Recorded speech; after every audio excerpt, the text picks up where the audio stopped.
They had a roll call to see who was there and who wasn't, because they really didn't know at first who was killed or whatever. Kenny nor the firemen that were with him ever made that roll call.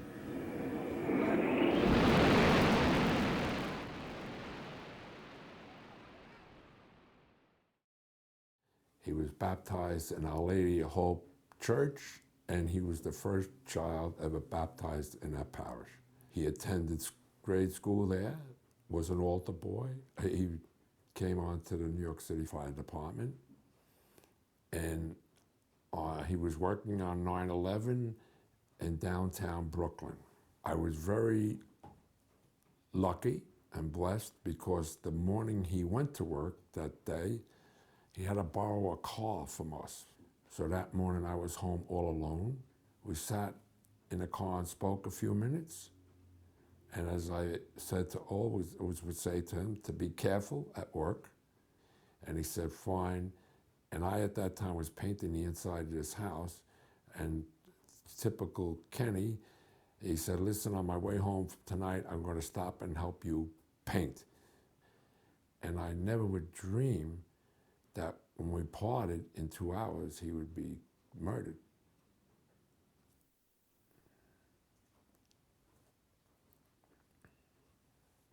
Kenny was married and he had 4 children, 2 girls and 2 boys.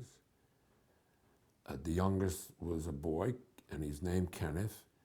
And lo and behold, he was born on Kenny's birthday years before, because he was just going to enter 1st grade in school at that time.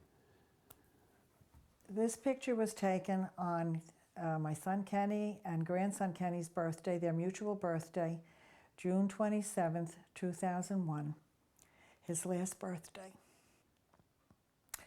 It's in front of our house.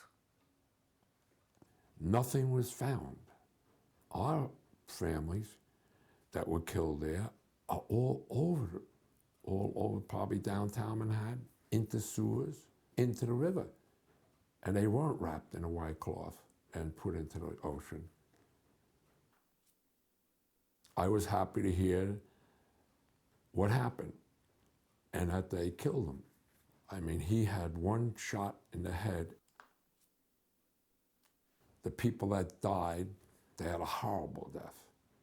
They were in a building with floors and floors and all the everything in them coming down on them. That did not happen to him. He was shot and he was dead.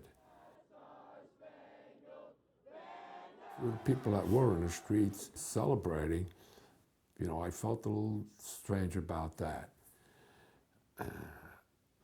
I wish it could have been a little more low-key, but you know, he was not to be walking on the face of this earth. He was nothing but evil. If it wasn't for our faith, I don't think we could have ever got through this. And our parish and our fellow parishioners were just fantastic for us. They were there all the time to help us. Yeah, that was a good picture to show him. That's him out there in the water. It's a tough loss, and we miss him so much.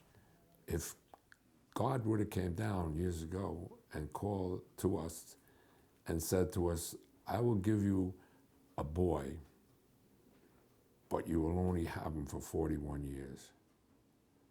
We would have gladly taken him, because even what happened, they never can take away from us the 41 years of joy he brought to our family.